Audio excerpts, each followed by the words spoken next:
विद्यार्थी मित्रांनो, second part मध्ये आपलं स्वागत आहे. आता ह्या पार्ट मध्ये आपल्याला काय बघायचं आहे, ब्रिटिश राजवट सुरुवातीला कशी आहे, प्रारंभीचं स्वरूप कसं आहे ते आपल्याला बघायचं आहे. साधारण याच्यामध्ये आपल्याला बेसिक 4-5 गोष्टी बघणार आपण.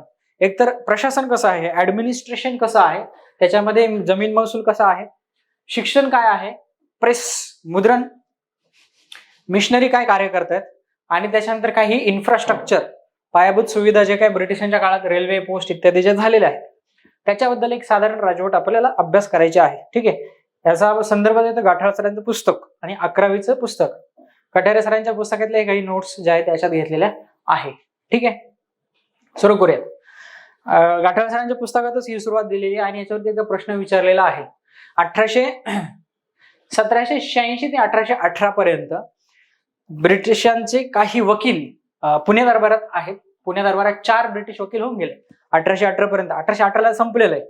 मग तोपर्यंत 4 वकील आहे. एक आहे sir Charles Mallet, colonel William Palmer. आपण पामरचं विधान बघितलं बघा, नाना फडणीस गेल्यानंतर विजडम गेलेलं आहे सगळं. सर क्लोज आहे, माउंट स्टुअर्ट एल्फिन्स्टन, आणि नंतर हेच बॉम्बे प्रोव्हिन्सचे पहिले गव्हर्नर बनलेले आहे. क्रम आपल्याला परीक्षेला विचारला जाऊ शकतो. कसा लक्षात ठेवायचा आहे क्रम? आपण म्हणतो ना एमपीएससी, असं लक्षात ठेवा. एमपीएससी त्यातला एम, मॅलेटचा एम, पामरचा पी, एमपी. ठीक आहे. एस जो आहे तो सायलेंट ठेवा. त्यानंतर सी, क्लोजचा सी, एमपीएससी, आणि थोडं प्रोनाऊन्सिएशन एमपीएससी, ई, एल्फिन्स्टनचा ई, एमपीएससी, हे लक्षात ठेवू शकतो आपण. ठीक आहे. हा प्रश्न विचारलेला आहे. नाना फडणीस यांनी मागणी केलेली आहे की इंग्रजांचा वकील आम्हाला पुणे दरबारात पाहिजे, म्हणून हे 4 वकील जे ते पुणे दरबारात आपल्याला आलेले दिसत आहेत. जमीन महसुलाबद्दल आपल्याला काही गोष्टी बघायच्या आहेत. एल्फिन्स्टन 1819 ते 1827 मुंबई इलाका बॉम्बे प्रोव्हिन्सचा पहिला गव्हर्नर मानला जातो, कारण प्रोव्हिन्सच तेव्हा तयार झालेला आहे, कारण तोपर्यंत ब्रिटिशांची सत्ता बॉम्बेवरती दिसत नाही आपल्याला. ठीक आहे. एल्फिन्स्टन लिटररी सोसायटी ऑफ बॉम्बेचा सदस्य आहे. त्या संस्थेचं पुढे रॉयल एशियाटिक सोसायटीमध्ये रूपांतर झालेलं आहे. क्वेश्चन विचारला जाऊ शकतो, Literary Society of Bombay converted to Royal Asiatic Society. एल्फिन्स्टनने काही पुस्तकं लिहिलेली आहेत. 100% क्वेश्चन विचारला जाऊ शकतो एल्फिन्स्टनच्या पुस्तकांवरती. काबूलचा इतिहास, काबूलला सर्व्ह केलेला आहे. एल्फिन्स्टन काही वर्ष काबूलला देखील सर्व्ह केलेलं आहे. भारताचा इतिहास आहे. एल्फिन्स्टन अभ्यासू वृत्तीचा आहे. शिक्षण कमी झालेलं स्वतःचं, परंतु अपग्रेड केलेलं आहे एल्फिन्स्टनने. खूप सारी पुस्तकं आहेत, खूप सारं वाचन आहे. भारताचा इतिहास लिहिलेला आहे. त्यानंतर पूर्वेकडील देशात ब्रिटिश सत्तेचा उदय, rise of British empire in eastern state वगैरे असं काहीतरी इंग्रजीत आहे. पूर्वेकडील देशात ब्रिटिश सत्तेचा उदय. एल्फिन्स्टन नंतर कोण गव्हर्नर बनलेला आहे? एल्फिन्स्टन नंतर दुसरा गव्हर्नर आहे जॉन माल्कम. John Malcolm. माल्कमच्या डायरी फेमस आहे बघा, त्याच्यावरून इतिहास तयार केलाय. माल्कमने लिहून ठेवलेलं काय आहे ते. ठीक आहे. माल्कम आहे. थॉमस मनरो, बॉम्बेमध्ये आणि मद्रासमध्ये रयतवारी पद्धत लावणारी व्यक्ती, थॉमस मनरो. त्यानंतर चॅपलिन आहे, रॉबर्टसन आहे, ग्रांट आहे, पॉन्टिंजर आहे. ठीक आहे. लक्षात कसं ठेवणार तुम्ही बघा, तुमचा माथा लीन करायचा. माल्कम, थॉमस माथा, चॅपलिनचं लीन, रॉबर्टसनचा सन, माथा, लीन, सन, आणि पुढे मग हे 2 लक्षात ठेवा, ग्रँट, पॉन्टिंजर, असं काहीतरी करून तुमची एखादी ट्रिक असेल तर लक्षात ठेवा. 2-3 लक्षात राहिल्यानंतर बाकीच्यांचा प्रश्न राहत नाही. ठीक आहे. हे आपण बघितलेलं आहे. एल्फिन्स्टन नंतरचे गव्हर्नर बघितले, हे चुकून डबल झालेलं आहे. ठीक आहे. आता बघा, एल्फिन्स्टन विषयी आपण काही बेसिक गोष्टी ज्या आहेत त्या बघणार आहोत. एल्फिन्स्टन बॉम्बेचा पहिला गव्हर्नर आहे, आधी कमिशनर आहे बघा. पुणे दरबारात देखील आहे एल्फिन्स्टन काही काळ. त्यानंतर 1801 मध्ये बॅरी क्लोज नावाचा जो रेसिडेंट आहे त्याचा सहाय्यक आहे. दुसरं मराठा युद्ध जे सुरू झाले आहे, अँग्लो मराठा युद्ध सुरू झालंय, त्याच्यामध्ये वेलस्लीचा सहाय्यक आहे. तो वेलस्लीला सहाय्य केलेले प्रश्न विचारला जाऊ शकतो.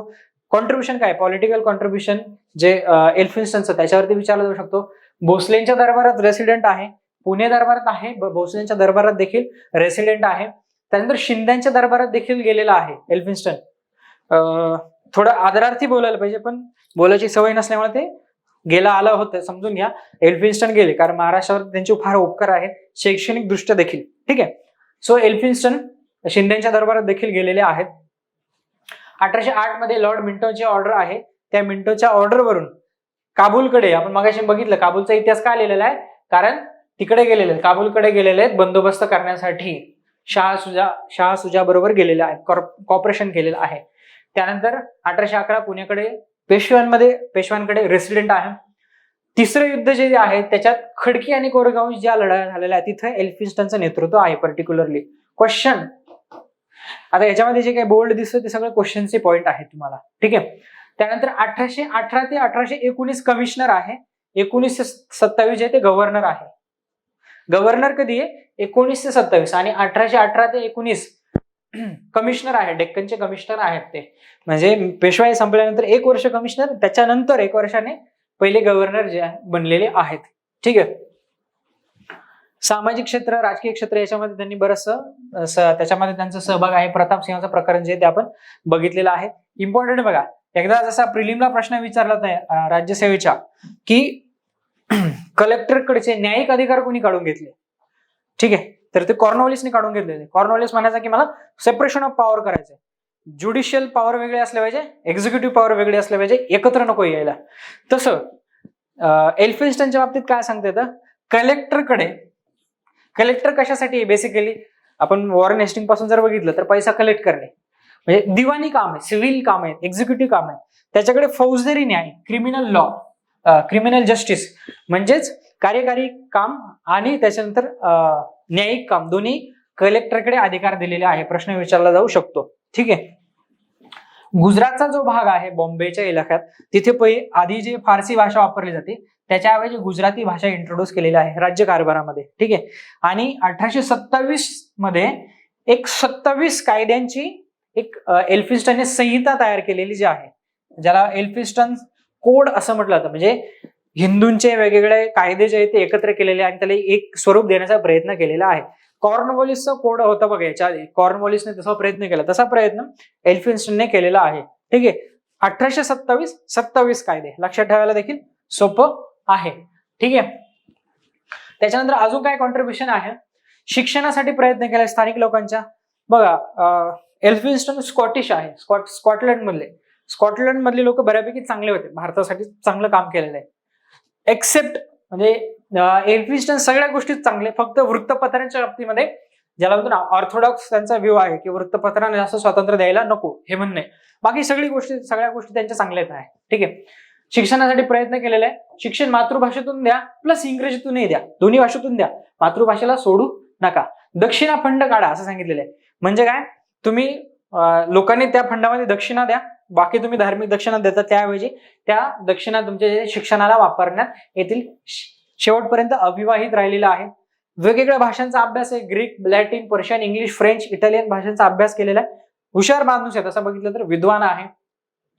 2 वेळा 1829 आणि 1834, इथं चुकून 1929 टाईप झालेला माझ्याकडून, 1829 आणि 1834 2 वेळा भारताच्या गव्हर्नर जनरल पदासाठी त्यांना विचारलं होतं आणि त्यांनी ते रिफ्यूज केलेले, ऍक्सेप्ट केलेलं नाहीये. 1829 ला कोण आलेले, मग विल्यम बेंटिक आलेले आहेत, ठीक आहे. 1834 ला आणि 29 ला 2 वेळा विचारणा करण्यात आलेली, स्वीकारलेलं नाहीये.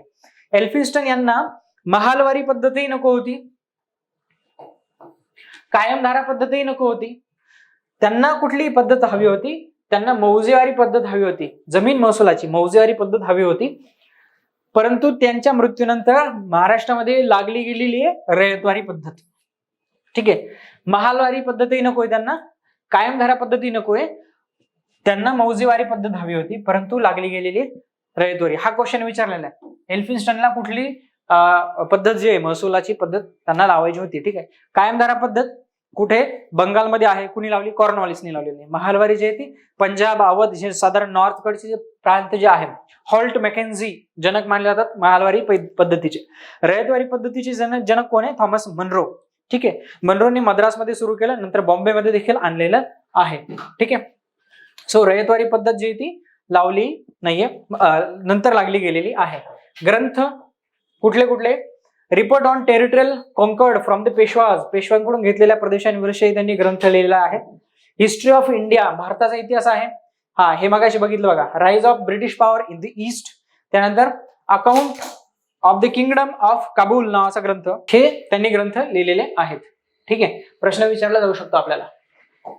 हळूहळू काय झालेलं की महाराष्ट्रामध्ये मग प्रशासनामध्ये वेगवेगळे खाते जे आहे ते तयार व्हायला लागलेले आहे. इम्पॉर्टंट कुठलं खातं आहे बघा, बॉम्बे मधलं आपण बघतोय रेव्हेन्यू डिपार्टमेंट, महसूल खातं 1779 मध्ये पैसा गोळा करण्यासाठी महसूल खातं तयार झालेलं आहे.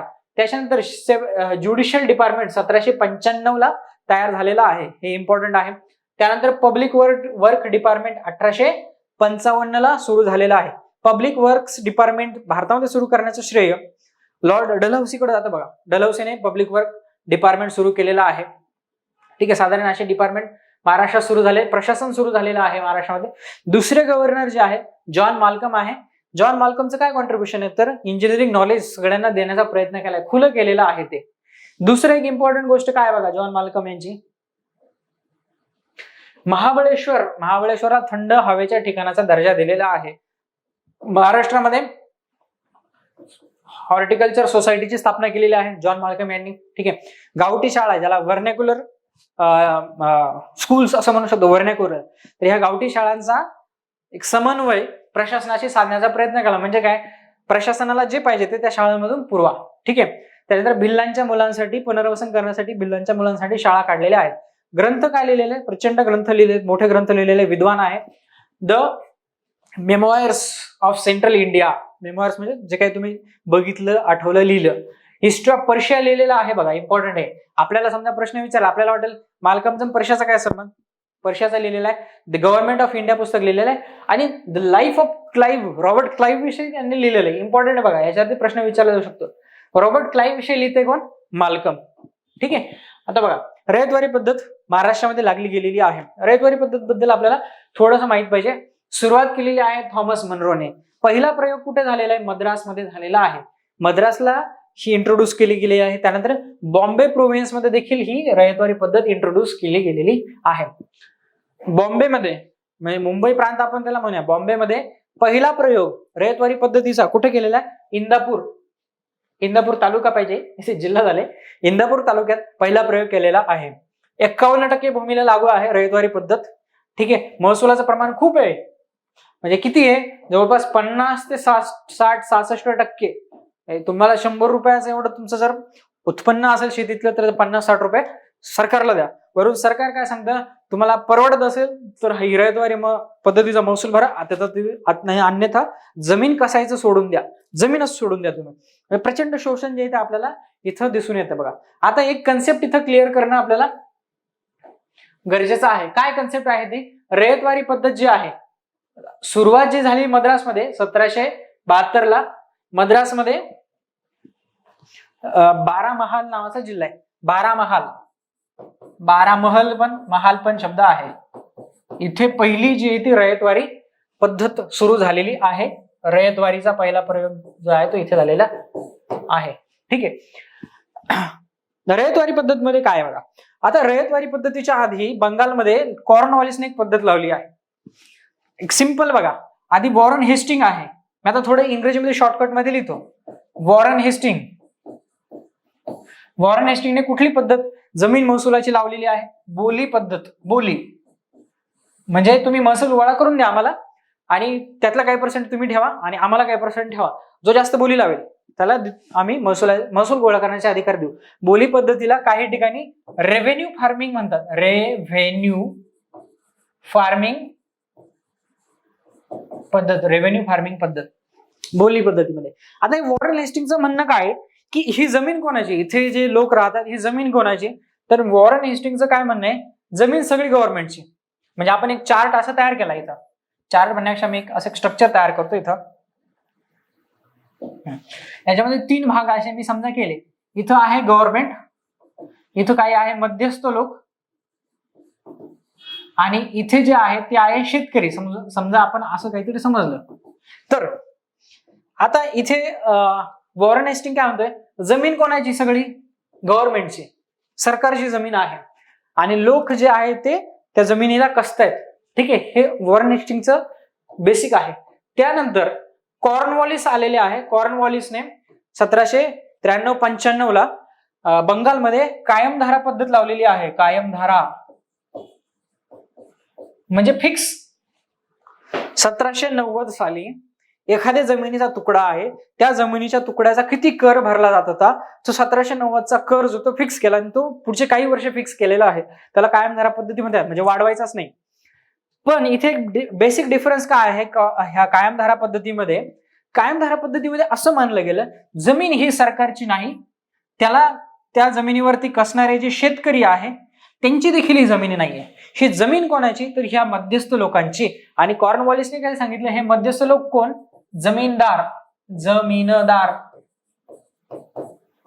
आणि मग जमीनदार हे जमिनीचे मालक आहे, पण ते शेतकऱ्यांना कसायला जमीन देतात, पण मालक जमीनदार आहे. मग हे शेतकरी काय करतील? जमीनदारांकडे महसूल गोळा करतील, जमीनदार सरकारला महसूल देतील. ठीक आहे, थोडक्यात हा डिफरन्स होता. म्हणजे काय? मध्यस्थ कोणीतरी आलेला आहे. त्याच्यामुळे तुम्ही जर बघितलं, बंगालमध्ये मोठ्या प्रमाणात जमीनदार नावाचा क्लास जो तो उगम पावलेला आहे. राजाराम मोहन रॉय जमीनदार आहेत मोठे. राजा शब्द तो जमीनदारासाठी वापरला जातो. आपण छत्रपती शिवाजी महाराजांना राजा म्हणतो बघा, राजा शिवाजी. राजा हा खूप छोटा असतो, लक्षात घ्या. तो जमीनदार वगैरे असतो. छत्रपती म्हटलं की प्रश्न संपतो आणि सम्राट म्हटलं की मग नो चॅलेंज. ठीक आहे, राजा शब्द छोटा आहे. कायम धारा पद्धती. त्याच्यानंतर तिसरी जी पद्धत आहे ती आहे रयतवारी. आता बघा, रयतवारी पद्धतीमध्ये मध्यस्थ कोणीच नाहीये. रयतवारी पद्धतीमध्ये जमीन सरकारची नाही, जमीन मध्यस्थींची नाही, जमीन शेतकऱ्यांची. जो कसतो त्याची जमीन आहे, रयतेची जमीन आहे, त्याला रयतवारी म्हणतात. आणि रयतेने डायरेक्टली सरकारला टॅक्स जो आहे तो द्यायचा आहे. कॉर्नवॉलिसच्या कायम धारामध्ये काय होतं? शेतकऱ्यांनी द्यायचा मध्यस्थांना, मध्यस्थ त्यातला काही वाटा गव्हर्नमेंटला देणार आहे, रयत. ठीक आहे, आता या रयतवारीमुळे काय झालं बघा, इंग्रज भारतात आल्यानंतर तुम्ही 8वीचं इतिहासाचं पुस्तक जर वाचलं, त्यात काय दिलंय, काय बदल झाले इंग्रज भारतात आल्यानंतर. तर पहिली गोष्ट, जमीन महसूल आधी जो अन्नधान्याच्या स्वरूपात घेतला जायचा तो आता बदलला. तो कशात यायला लागला? कॅश, डॉलर, पैसा, रुपये, याच्यात आम्हाला तुम्ही जमीन महसूल द्या. आता असं समजा की मी एक शेतकरी आहेच आणि मी इथे जमीन कसतोय, मला सरकारला 100 रुपये काहीतरी द्यायचे, माझ्या जमिनीवर जेवढं प्रोडक्शन होईल त्याचा काही पर्सेंट जे ठरलेलं आहे ते. आता समजा एखाद्या वर्षी दुष्काळ पडला, एखाद्या वर्षी सरकारने माफ केलं, परंतु कधी केलं नाही, तर मी पैसा कुठून द्यायचा सरकारला? सरकार म्हणते तुम्हाला परवडत नसेल तर तुम्ही जमीन सोडून द्या. पैसा कुठून द्यायचा? मग मी जाणार सावकाराकडे, सावकारला म्हणणार की साहेब काय असेल ते, काय त्याला काहीतरी म्हणणार आणि पैसे आणणार आपण सावकाराकडून. मग अशा पद्धतीने ज्या भागामध्ये रयतवारी पद्धत होती तिथे सावकारी मोठ्या प्रमाणात वाढली. त्याच्यामुळे आपल्याला एक गोष्ट माहिती की महाराष्ट्रात सावकारी असण्याचं जास्त कारण काय? रयतवारी पद्धत. रयतेमध्ये काय आहे की रयत सावकाराकडून पैसे घेते आणि ते पैसे कोणाला देते? मग ह्या गव्हर्नमेंटला देते. आणि त्याच्यामुळे महाराष्ट्रामध्ये सावकारीचं प्रमाण जे ते मोठ्या प्रमाणात आहे. ही रयतवारी पद्धत आहे. लक्षात ठेवा, कायम धारामध्ये शेतकरी जमिनीचा मालक नाही आणि रयतवारीमध्ये शेतकरी जमिनीचा मालक आहे. कायम धारामध्ये जमीनदार शेतीचा मालक, रयतवारीमध्ये रयत शेतीचा मालक आणि वॉरेन हेस्टिंगच्या मध्ये सरकार शेतीचा मालक आहे. ठीक आहे, हे बेसिक आपण बघितलेलं आहे.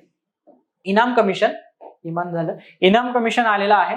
इम्पॉर्टंट आहे, परीक्षेला प्रश्न विचारला जाऊ शकतो. त्याला जमीन बळगाव कमिशन असं म्हटलं जायचं. आता बघा, महाराष्ट्रामध्ये बरेचसे सरदार मंडळी वगैरे राहतात आणि त्यांना काही जमिनी इनाम म्हणून भेटलेले, आणि हे इनाम म्हणून भेटलेल्या जमिनीवरती शेतसारा भरला जात नाहीये. ब्रिटिशांना काय पाहिजे? पैसा बोलता है, राईट? ना बीवी ना बच्चा ना बडा ना भैया, सबसे बडा रुपया. ब्रिटिशांना पैसा पाहिजे. मग कोण लोक टॅक्स चुकवतंय, कोणाकडे इनाम आहे, आणि ज्यांच्याकडे इनामाच्या जमिनी त्यांना सांगितलं की दाखवा, डॉक्युमेंट दाखवा, तुमची जमीन खरंच इनामाची जमीन आहे का, अदरवाईज तुम्ही टॅक्स भरा, शेतसारा असेल, महसूल असेल तो भरा. बऱ्याचशा जमीनदारांकडे पूर्वी आता आजही भारतामध्ये लोकांकडे डॉक्युमेंट नसतात. त्या काळात काय डॉक्युमेंट असणार आहे? बऱ्याचशा लोकांचे डॉक्युमेंट हरवले. त्या सगळ्या लोकांच्या जमिनी सरकारने जमा केलेल्या आहेत. म्हणून इनाम कमिशन हे कमिशन जमिनीची मालकी आणि शेतसाराची माफी जी झालेली आहे त्याच्या चौकशीसाठी होती. त्या जमीन कमिशनला नंतर जमीन बळकाव कमिशन असं म्हटलं गेलेलं आहे. प्रश्न येऊ शकतो. शिक्षणाकडे आपण वळूयात आता. ठीक आहे, भरपूर सारा डेटा आहे आपल्याला, इम्पॉर्टंट आहे. बॉम्बे एज्युकेशन सोसायटी 1815 मध्ये स्थापना झालेली आहे. एल्फिन्स्टन अध्यक्ष आहे. मुंबई, ठाणे 3 शाळा काढलेल्या आहे 1815. क्रोनॉलॉजीने आपल्याला इथे शैक्षणिक संस्थांचा आपण इथे अभ्यास करतोय. 1815 ला बॉम्बे एज्युकेशन सोसायटी BES स्थापन झालेली आहे. 1815 ला BES बॉम्बे एज्युकेशन सोसायटी. 1818 ला मुंबईच्या फोर्ट भागामध्ये हायस्कूल तयार केलेलं आहे. एवढं इम्पॉर्टंट नाहीये. बॉम्बे एज्युकेशन सोसायटी इम्पॉर्टंट आहे. एल्फिन्स्टनने 1820 साठी गरीब लोकांसाठी शाळा काढलेल्या आहे. Society for promotion of education of poor. ठीक आहे. त्यानंतर संस्कृत कॉलेज पुण्यामध्ये सुरू झालेलं, याच्यावरती प्रश्न येऊ शकतो. 1821 साली पुण्यामध्ये संस्कृत पाठशाळा सुरुवात केलेली आहे एल्फिन्स्टनने. एल्फिन्स्टन पाश्चात्य ज्ञानही द्या, भारतीय ज्ञान देखील लोकांना द्या. 1821 साली संस्कृत पाठशाळा सुरू झाली. त्या पाठशाळेचं रूपांतर 1840 साली कॉलेजमध्ये झालेले आहे. 1840 संस्कृत कॉलेज पुणे झालेलं आहे. 1851 साली त्या कॉलेजचं नाव बदलून पुणा कॉलेज झालेलं आहे. 1861 पुणा कॉलेजचे 2 विभाग केलेले आहेत. इंग्रजीसाठी डेक्कन कॉलेज केलेलं आहे, मराठीसाठी व्हर्नॅक्युलर कॉलेज तयार झालेलं आहे. पुण्यामध्ये डेक्कन कॉलेज नाव ऐकलेलं असेल आपण. ठीक आहे. नंतर व्हर्नॅक्युलर कॉलेज बंद झालं, त्याच्याऐवजी ट्रेनिंग कॉलेज ऑफ मेन असं रूपांतर झालेलं आहे त्याच्यामध्ये ते. ठीक आहे. 1822 साली एल्फिन्स्टनने काय केलेलं आहे बघा, Bombay native and school book society, म्हणजे शिक्षणासाठी पैसा गोळा करणे, शाळा तयार करणे हा उद्देश घेऊन 1822 साली ही संस्था स्थापन केलेली आहे. इम्पॉर्टंट डेटा काय, मराठी आणि गुजराती भाषातली भाषांतर वाढायला लागलेली आहे नेटिव्ह लोकांची. ठीक आहे. हा इम्पॉर्टंट याच्यातला मुद्दा आहे. 1823 साली शिक्षण योजना तयार केलेली आहे एल्फिन्स्टनने. एल्फिन्स्टनने सांगितलेले की देशी भाषेतून शिक्षण द्या. ऑब्व्हियसली इंग्रजीला विरोध नाहीये, परंतु देशी सोडू नका. देशी म्हणजे देशी भाषा, वेगळा अर्थ घेऊ नका. 1823 लोक शिक्षण समिती, लोकांना शहाणं करायचे, लोकांच्यासाठी आपलं शिक्षण इथे तयार करायचं, लोक शिक्षण समिती सुरू केलेली आहे. 1824 ला इंजिनिअरिंग कॉलेज मुंबईला सुरू झालेलं आहे. एल्फिन्स्टन हायस्कूल सुरू झालेलं आहे. ग्रांट मेडिकल कॉलेज, बॉम्बेचे गव्हर्नर होते ग्रांट नावाचे, त्यांच्या मृत्यूनंतर मेडिकल कॉलेज बॉम्बेमध्ये जे तयार झालं त्यांचं नाव ग्रांट यांचं नाव दिलं गेलेलं आहे. 1826 ला हे मेडिकल स्कूल तयार झालं होतं, जे 1845 मध्ये मेडिकल कॉलेजमध्ये कन्वर्ट केलं आणि मग त्याला ग्रांट यांचं नाव दिलं गेलं, रॉबर्ट ग्रांट यांचं नाव दिलं गेलं. 1835 एल्फिन्स्टन कॉलेज सुरू केलेलं आहे, नाना शंकर शेठ यांनी सुरू केलेलं आहे. 1840 बोर्ड ऑफ एज्युकेशन स्थापन झालेलं आहे. बोर्ड ऑफ एज्युकेशन कसं सुरू झालं बघा, बॉम्बे नेटिव्ह एज्युकेशन सोसायटी जी आहे ती आणि सरकारी शाळा यांना एकत्र केलं आणि बोर्ड ऑफ एज्युकेशन 1840 ला सुरू झालेलं आहे. ठीक आहे. याच्याच बरोबर आता बघा इथे एक इम्पॉर्टंट फॅक्ट आपली जी आहे, 1813 साली, म्हणजे सेपरेट याच्यावर आपण घेऊयात, 1813 साली एक चार्टर ऍक्ट तयार झालेला आहे. चार्टर ऍक्ट आलेला आहे. चार्टर ऍक्ट म्हणजे काय, सनदीचा कायदा. सनद म्हणजे काय, ब्रिटनची राणी ईस्ट इंडिया कंपनीला काय म्हणते की तुम्ही भारतात जाऊन व्यापार करा, तुम्हीच व्यापार करा, बाकी कुठलाही ब्रिटिश इंग्लिश माणूस येणार नाही. मक्तेदारी दिली होती. त्या मक्तेदारीचं डॉक्युमेंट म्हणजे ही सनद आहे. दर 20 वर्षांनी रिन्यू होते. 1773, 1793, 1813, 1833, 1853 सनद ऍक्ट आलेले, चार्टर ऍक्ट. 1813चा चार्टर ऍक्ट जो आलेला आहे त्याच्यामध्ये 2-3 खूप इम्पॉर्टंट घडामोडी घडलेल्या आहेत. एक, शिक्षणासाठी कंपनीने, भारतीय लोकांच्या शिक्षणासाठी कंपनीने 1,00,000 रुपये हे ठरलेलं आहे. शिक्षणासाठी 1,00,000 रुपये वार्षिक कंपनीने खर्च करायचा आहे. आता त्या कायद्यामधलं एक कलम असं होतं की हे शिक्षण कुठलं द्यायचं, तर 2 गोष्टी सांगितल्या होत्या. एक, साहित्य, ज्याला आपण लिटरेचर म्हणतो, साहित्याचं शिक्षण द्यायचं, आणि दुसरं विज्ञानाचं शिक्षण द्यायचं. परत प्रश्न तयार झाला, साहित्य कोणाचं, भारतीय लोकांचं काय इंग्रजांचं, भारतीय काय इंग्लिश, विज्ञान कोणाचं, म्हणजे इथं ज्योतिषविद्या शिकवायचं का तुमचं फिजिक्स शिकवायचं. सुरुवातीच्या काळामध्ये ह्या शिक्षणाची इम्प्लिमेंटेशन करण्यासाठी general committee on public instruction सुरू झालेलं होतं. General committee on public instruction, शिक्षणाचा प्रसार करण्यासाठी जीसीपीआय मध्ये जोपर्यंत भारतीय तत्वज्ञानाला, भारतीय परंपरांना मानणारे लोक जे आहे, व्हर्नॅक्युलर ज्याला म्हणतो ओरिएंटल लोक जे आहेत, ओरिएंटल लोक जोपर्यंत या जीसीपीआय मध्ये आहेत तोपर्यंत ते काय म्हणतात, भारतीय साहित्य, कालिदास शिकवा, शेक्सपियर नको, ज्योतिषशास्त्र शिकवा, फिजिक्स नको. त्यानंतर जेव्हा जीसीपीआय मध्ये अंग्लिसिस्ट आले, इंग्रजीकरणाला भर देणारे जेव्हा लोक आले, त्यावेळेस इथे आपल्याला काय दिसतंय की कालिदास नको, शेक्सपियर शिकवा, म्हणजे इंग्रजी साहित्य, इंग्रजी विज्ञान शिकवा असं ठरण्यात आलेलं आहे. 1833 ला चार्टर ऍक्ट झाल्यानंतर एक नवीन 4था सदस्य आलेला आहे, काउन्सिलमध्ये 4था सदस्य आलेला आहे, ज्याचं नाव होतं मेकॉले. आणि मेकॉलेने नंतर काय केलेले, जीसीपीआय मध्ये मेकॉले जीसीपीआयचा अध्यक्ष बनलेला आहे. मेकॉलेने 1835 मध्ये मेकॉले मिनिट्स पब्लिश केलेले. काय सांगितलेलं आहे की आम्ही इथे इंग्रजी शिक्षण देणार आहे, पर्क्युलेट करणार आहे, सगळ्यांना इंग्रज बनवून सोडणार आहे.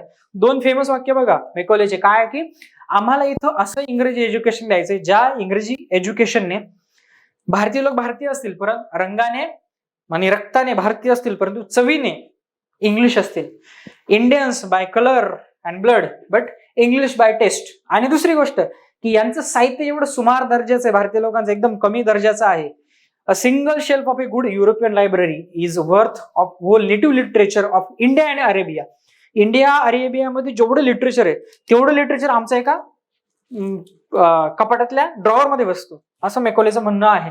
आपण काय बघतो, 1813ची जी सनद आली त्याच्यामध्ये शिक्षणासाठी तरतूद केली, ही एक इम्पॉर्टंट आहे ह्या काळात होणाऱ्या घडामोडी. आणि 1835 पासून इंग्रजी शिक्षण भारतामध्ये सुरू झालेलं आहे मेकॉले नंतर.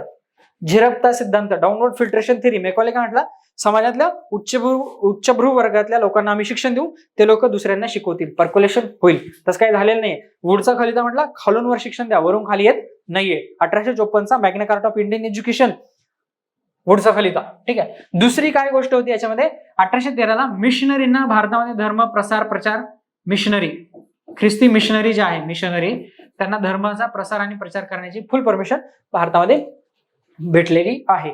ठीक आहे.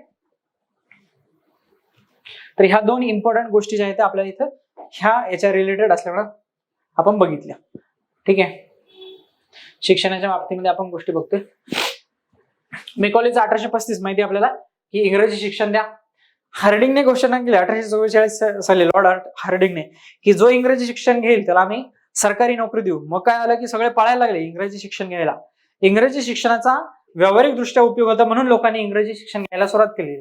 तुम्ही जर बघितलं पेशवाई संपली, मग पेशवाईमधले जे सगळे काम करणारे लोक होते हेच नंतर पुढे जाऊन ब्रिटिशांच्या वेगवेगळ्या डिपार्टमेंटमध्ये काम करायला लागले. कसं की त्यांना शिक्षण घेतलं आणि परत ते लोक तिकडे कन्वर्ट झालेले आहेत. ठीक आहे. सुरुवातीच्या काळामध्ये सगळे लोक वकील टीचर होत आहेत. त्यानंतर लॉर्ड मेकॉले, आपण हे बघितलं लॉर्ड मेकॉलेचं स्टेटमेंट. वुडचा खलिता 1854 साली आलेला आहे. भारतीय शिक्षणाचा मॅग्ना कार्टा असं म्हटलं जातं.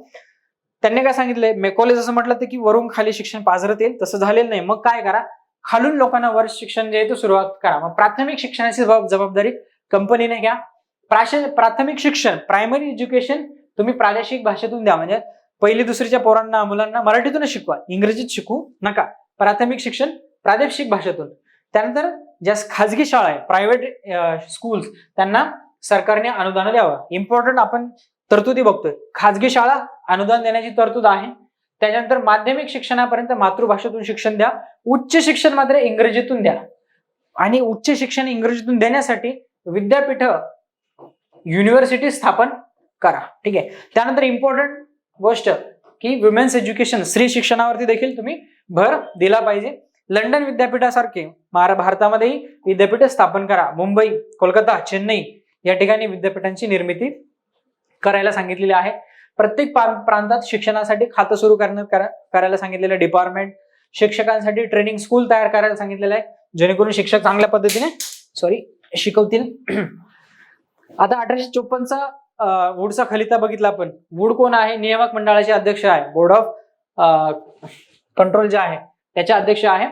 त्यानंतर 1882 वुडचा खलिता किती इम्प्लिमेंट झाला हे तपासण्यासाठी 1882ला वुड हंटर कमिशन आलेलं आहे.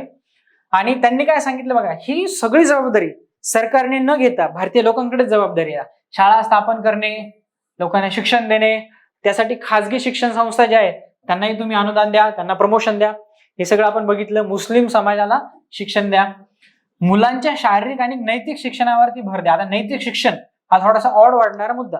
ब्रिटिशांना काय करायचं होतं भारतामध्ये, एथिक्स आणि ह्या सगळ्या गोष्टी शिकून, पण त्यांच्यामध्ये आमचे इथिक्स ह्या लोकांनी शिकले पाहिजे. एटिकेट्स, मॅनर्स, हे असं कपडे वगैरे घालणं भारतीय लोक शिकले पाहिजे. ठीक आहे.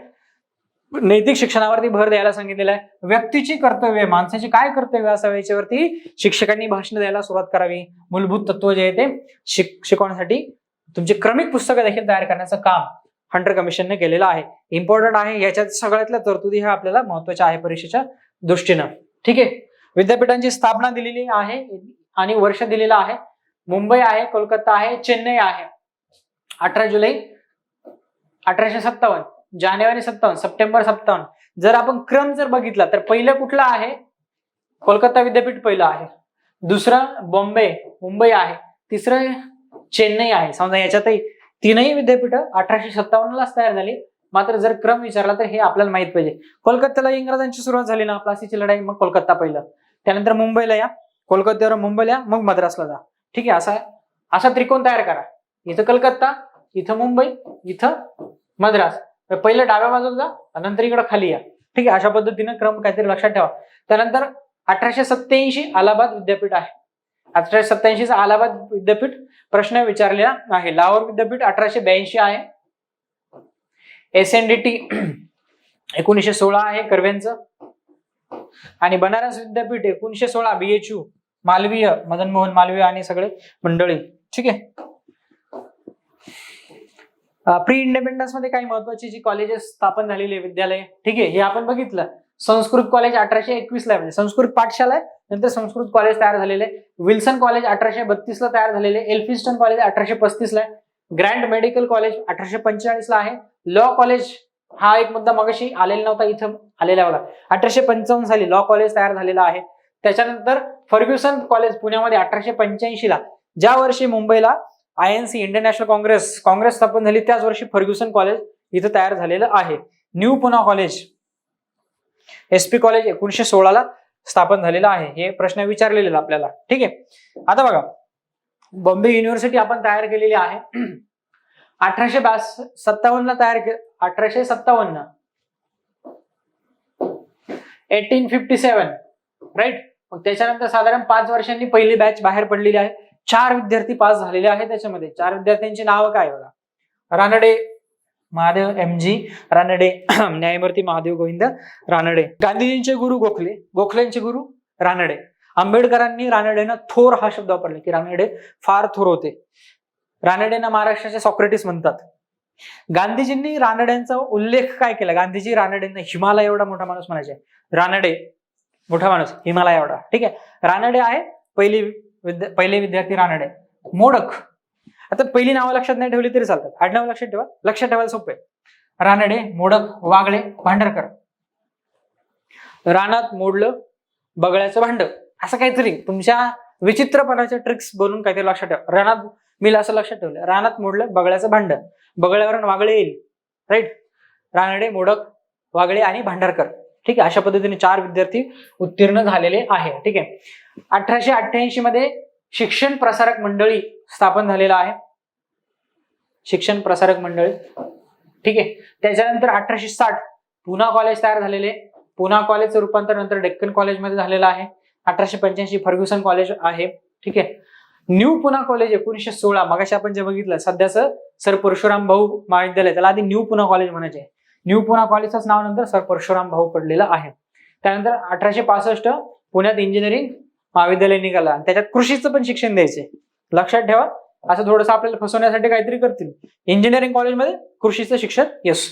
त्याच्यानंतर ऍग्रिकल्चर कॉलेज पुण्यामध्ये जे आहे ते 1907 ला स्थापन झालेलं आहे. ठीक आहे. त्यानंतर आपल्याला पुढचा मुद्दा प्रेसचा आहे. मुद्रण जे आहे त्याच्यामध्ये नियतकालिक, वृत्तपत्र, साप्ताहिक, मासिक ते आपल्याला बघायचं आहे. आता याच्यामध्ये काही लिस्ट जी आहे ती बनवलेली आहे मुद्रणांमध्ये. काय बघा, आता याच्यामध्ये आपल्याला प्रश्न याच्यावरती जोडायला लावायला प्रश्न विचारला जाऊ शकतो. सो इम्पॉर्टंट आहे हा सगळा चार्ट, हा आपल्याला इम्पॉर्टंट आहे. पहिलं काय बघा, महाराष्ट्रामध्ये वृत्तपत्राचे जनक कोणाला म्हटलं तर बाळशास्त्री जांभेकर, दर्पणकार. महाराष्ट्राचं वृत्तपत्र जे आहे ते मराठी भाषा दिन देखील त्यांचा मानला जातो. ठीक आहे. दर्पण आहे 1832 मध्ये, दिग्दर्शन आहे 1840 मध्ये बाळशास्त्री जांभेकर. त्यानंतर भाई महाजन आहे, प्रभाकर आहे. धूमकेतू आहे. वीरेश्वर छत्रे ख्रिश्चन मिशनऱ्यांचं पत्र आहे. कुठलं आहे, ज्ञानोदय 1842 ला सुरू झालेलं ज्ञानोदय, इम्पॉर्टंट आहे, पुढे त्याचा उल्लेख बघणार आहे. ज्ञानोदय आहे. कृष्णाजी रानडे ज्ञानप्रकाश आहे. त्यानंतर विष्णू शास्त्री पंडित इंदू प्रकाश आहे. कृष्णराव भालेकर सत्यशोधक समाजामधले दीनबंधू आहे. गोपाळ गणेश आगरकर सुधारक आहे. शतपत्रे लोकहितवादींनी लिहिलेली आहे. निबंधमाला कोणी लिहिली, विष्णू शास्त्री चिपळूणकर यांनी लिहिली. ठीक आहे. त्यानंतर 1861 पुणे शालापत्रक सुरू झालेलं आहे.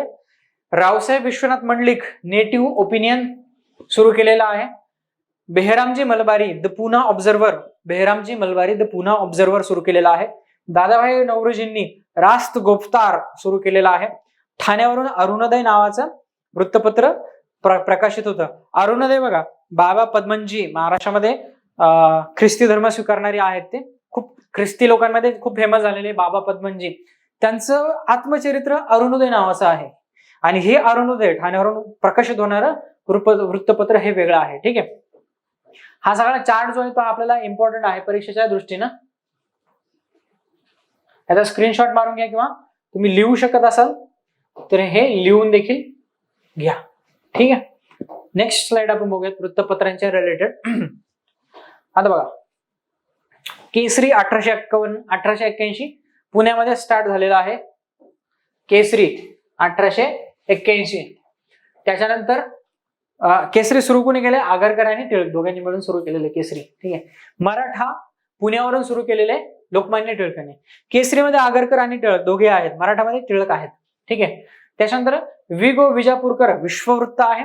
त्याच्यानंतर वारा कोठारी जागरूक आहे. मुकुंदराव पाटील ब्राह्मणेतर चळवळी मधले महत्वाचे नेते आहेत. दिनमित्र सुरू केलेले.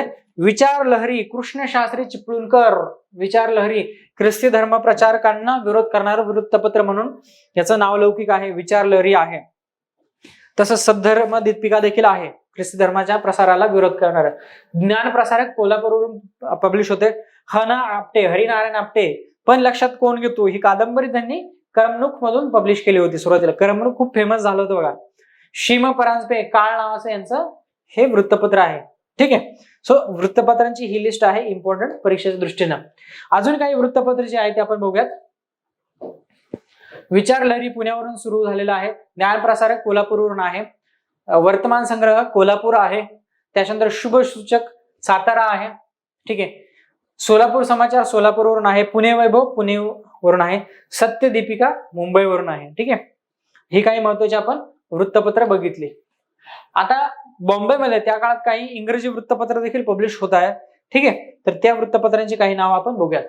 बॉम्बे हेराल्ड 1789 बघा. दर्पण कधी सुरू झालेले? 1832. 1832 मध्ये दर्पण सुरू झालेलं आहे. बॉम्बेमध्ये मराठी गुजराती सुरू नाही झालेलं पहिलं, तर पहिले जे सुरू झालेलं आहे ते इंग्रजी वृत्तपत्र आहे, लक्षात ठेवा. ठीक आहे, बॉम्बे हेराल्ड आहे. 1789 मध्ये बॉम्बेमध्ये पहिलं तयार सुरू झालेलं आहे. त्यानंतर 1792 बॉम्बे कुरिअर आहे. ते मराठी आणि गुजराती या दोन्ही भाषांमध्ये आहे. बॉम्बे गॅझेट 1790 आहे, हे थोडंसं वरती व्हायला पाहिजे होतं. बॉम्बे टाइम्स 1838 मध्ये आहे. टाइम्स ऑफ इंडिया 1839 क्वेश्चन विचारला जाऊ शकतो, right. Times of Bombay Times आहे, द टेलिग्राफ आहे, या सगळ्या वृत्तपत्रांना एकत्र करून बॉम्बे टाइम्स तयार केलेले. पुणे ऑब्झर्व्हर 1852 आहे. ठीक आहे, वृत्तपत्र आपण बघितलेलं आहे.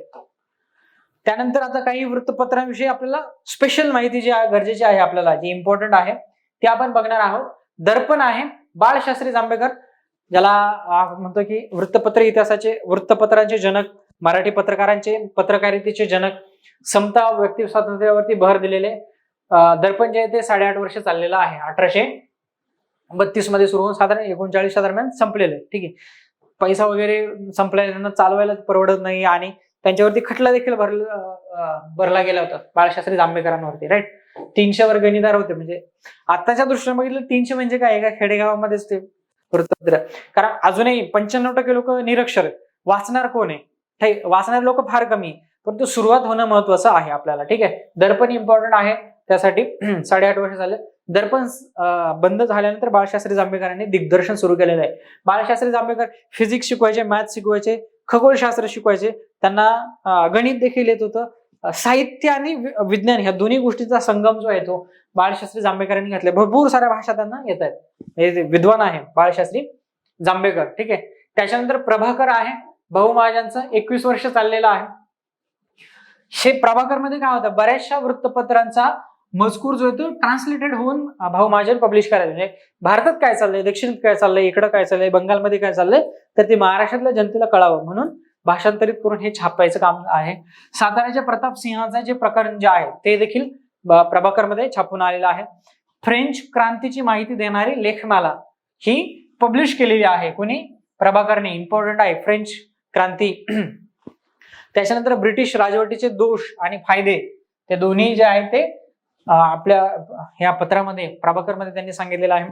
स्वधर्म, स्वभाषा, स्वसंस्कृती, तुमचा धर्म, तुमची भाषा, तुमची संस्कृती याच्याविषयी तुम्ही अभिमान बाळगला पाहिजे, त्याचा प्रसार केला पाहिजे. प्रभाकर, भाऊ महाजन. ठीक आहे, त्यानंतर त्यांनी धूमकेतू नावाचं साप्ताहिक नंतर 1853 साली सुरू केलेलं आहे. धूमकेतू आहे, त्यानंतर ज्ञानदर्शन आहे.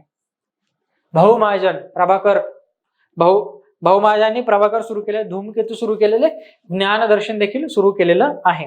प्रभाकर म्हणजे काय? सूर्य, सूर्याला प्रभाकर म्हणतात बघा. भाऊ महाजन यांचं कसं आहे, भाऊ काय करतात, भाऊ चमकतात, सूर्य चमकतो, लक्षात कसं ठेवणार, भाऊ चमकतात, राईट. चला तुम्हाला भाऊ कदम तुम्हाला माहित असेल, ते चमकतात. तर भाऊ महाजन प्रभाकर आहे, प्रभाकर म्हणजे सूर्य. तसंच धूमकेतू चमकतो, ज्ञानाचं दर्शन होतं, सूर्याचं दर्शन होतं, प्रभाकरचं दर्शन होतं, ज्ञानाचं दर्शन होतं, भाऊ महाजन. ठीक आहे. ख्रिश्चन धर्मांच्या विरोधात त्यांनी याच्यामध्ये लिहिलेलं आहे की ख्रिस्ती धर्माचा जो प्रसार भारतामध्ये महाराष्ट्रामध्ये चाललाय त्याच्या विरोधात त्यांनी लिहिलेले. लोकहितवादींची जी शतपत्रे जी आहेत ती भाऊ महाजन यांनी प्रभाकरमध्ये छापलेली आहे. नंतर आंबेडकरांनी, डॉक्टर बाबासाहेब आंबेडकरांनी ती लोकहितवादींची जी शतपत्रे जी आहे ती बहिष्कृत भारतमध्ये परत एकदा छापली होती. बहिष्कृत भारत. काही पुस्तकांमध्ये तुम्हाला असा उल्लेख दिसेल की ही लोकहितवादींची शतपत्रे, शत म्हणजे किती? 100. काही पुस्तकामध्ये देखील दिसेल तुम्हाला 100 होती, काही पुस्तकामध्ये तुम्हाला दिसेल की शतपत्रे ही 108 होती, 108. ठीक आहे. सो प्रभाकर आपण बघितलेला आहे. त्यानंतर ज्ञानोदय बघायचं आहे आपल्याला, इम्पॉर्टंट आहे ज्ञानोदय. ख्रिस्ती धर्माचा प्रचार प्रसार समर्थन करणारे हे वृत्तपत्र आहे ज्ञानोदय. आता एक टिपिकल शब्द आहेत बघा, हे लक्षात ठेवायला.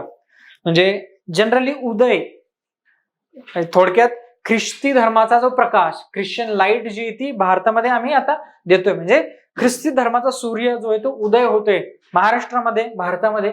अशा पद्धतीचे काहीतरी वृत्तपत्रांची नावं आहेत.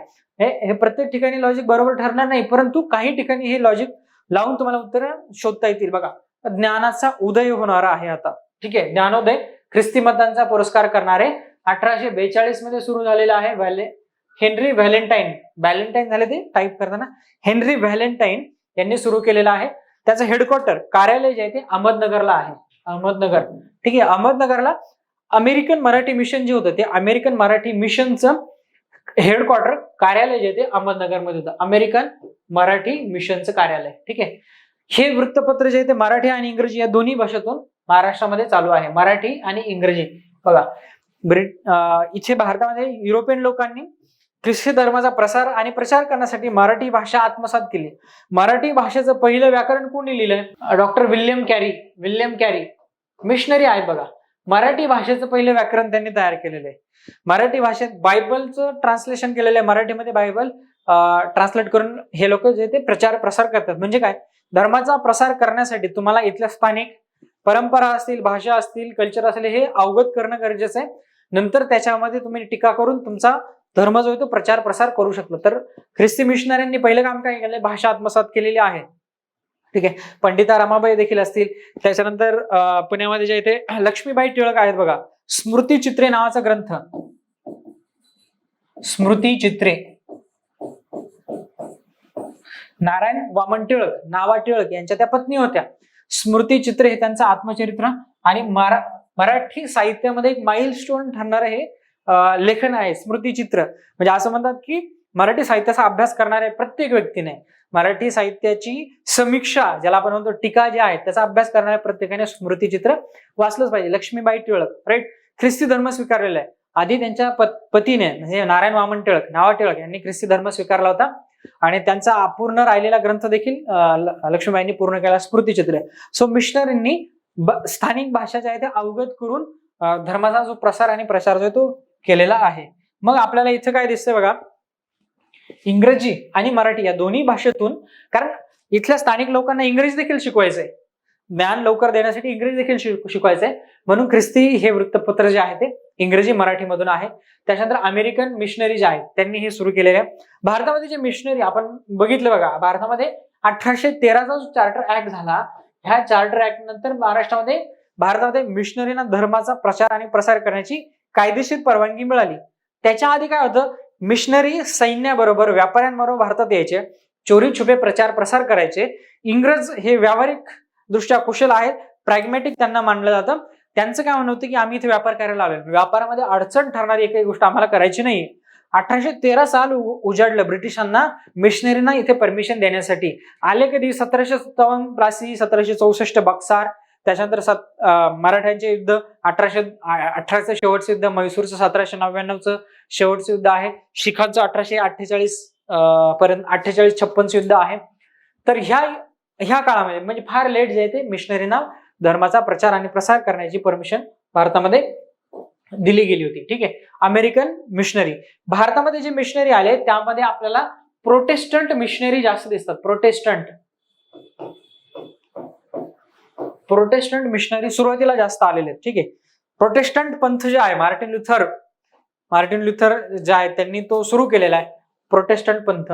ओरिजिनल ख्रिस्ती धर्म जो काय रोमन कॅथलिक आहे, त्याची एक शाखा प्रोटेस्टंट म्हणून जर्मनीमधून हा सुरुवात झालेला आहे. नंतर युरोपमध्ये ख्रिस्ती धर्माच्या अनेक शाखा, म्हणजे मला तेवढे एक्सपर्टीज नाही आहे त्याच्यामध्ये, पण कमीत कमी 50-100 वेगवेगळे धर्मपंथ जे आहे ते ख्रिश्चन धर्मामध्ये तयार झाले. नंतर म्हणजे अँग्लिकन चर्च जे आहे ते आपण गेलो तर इंग्लंडमध्ये वेगळे चर्च आहे, अँग्लिकन चर्च आहे. रोम इटलीमध्ये काय कॅथोलिक चर्च आहे. त्यानंतर उत्तरेला जर्मनी फ्रान्समध्ये काय प्रोटेस्टंट आहेत. रशियाकडे जर आलं तर ऑर्थोडॉक्स चर्च आहे त्यांचं वेगळे ते. ठीक आहे. सो अशा पद्धतीने वेगवेगळ्या प्रकारचे मिशनरी भारतात येत आहेत. प्रोटेस्टंट मिशनरी सुरुवातीला जास्त आहे. आधी स्कॉटिश मिशनरी आहेत, काही डॅनिश आहेत. हिंदू धर्मातल्या ज्या अंधश्रद्धा आहेत त्यांच्यावरती अटॅक केलेला आहे ह्या वृत्तपत्राने ज्ञानोदय. त्याच्यानंतर ख्रिस्ती धर्मातल्या ज्या परंपरा आहेत, ख्रिस्ती धर्मामध्ये व्यक्तीला स्वातंत्र्य दिलेले, व्यक्ती स्वातंत्र्य, समानता आहे, ही मूल्य, बुद्धिप्रामाण्यवाद, ह्युमॅनिझम, मानवतावाद, ह्या गोष्टी हायलाइट करायला सुरुवात केलेली आहे. आणि मग ह्या गोष्टींचा प्रभाव तत्कालीन मध्यम वर्गावरती बऱ्यापैकी पडलेला आहे. म्हणून आपल्याला ख्रिस्ती धर्मामध्ये कन्वर्ट झालेले बरेचसे आपल्याला व्यक्ती दिसतात. ठीक आहे. ज्ञानोदय आहे. ज्ञानोदयाच्या बद्दल प्रश्न जर आला तर हा प्रश्न आपल्याला नक्कीच विचारला जाऊ शकतो. बघा, ज्ञानोदय हे असं वृत्तपत्र आहे 1842 मध्ये आशिया खंडाचा मॅप पब्लिश केलेला आहे. नंतर युरोपचा नकाशा त्यांनी सुरू केलेला आहे. 1857च्या उठावाची संघर्षाच्या बातम्या देखील यांनी ज्ञानोदयने दिलेल्या आहे. आशिया खंडाचा रेल्वे सुरू झाली त्याची देखील माहिती त्यांनी दिलेली. रेल्वेला ज्ञानोदयने चाक्या मसोबा येतो. मसोबा स्थानिक ज्याला म्हणतात की परंपरांमधली देवता आहे. मसोबा, रेड्यावर बसणारी, काळा कुट्ट दिसणारी, रेडाई काळा, मसोबा काळा, आणि ते जे इंजिन जे आहे ते मसोबासारखं दिसतंय, आणि पण त्या मसोबाला चाक आहेत, रेडा नाहीये. तर असं वर्णन, चाक्या मसोबा असं वर्णन ज्ञानोदयने केलेलं आहे. 1853ला रेल्वे सुरू झाल्यानंतर ठाणे, मुंबई ते ठाणे म्हणजे बोरीबंदर टू ठाणे. ठीक आहे. त्यानंतर ज्ञानोदय नंतर निबंधमाळा आहे, चिपळूणकरांचा आहे. विष्णू शास्त्री चिपळूणकर 1874ला सुरू झालेले निबंधमाला इम्पॉर्टंट आहे. स्वदेश, स्वधर्म, स्वभाषा यांचा जोरदार पुरस्कार केला. परंपरावादी आहेत हे, काही प्रमाणात लोकांमधला अभिमान जागृत केलेला आहे, परंतु अंक कमी निघालेले आहे. निबंधमाला इम्पॉर्टंट आहे बघा. निबंधमालाने लोकांमधला अभिमान, राष्ट्रवाद जागृत केला असं म्हटलं जातं. ठीक आहे. त्याच्यानंतर लोकहितवादींची शतपत्रे आहे, आपण बघितलेलं आहे. परिवर्तनवादी लिखाण आहे, बुद्धिप्रामाण्यवाद आहे, इहवादी विचारसरणी,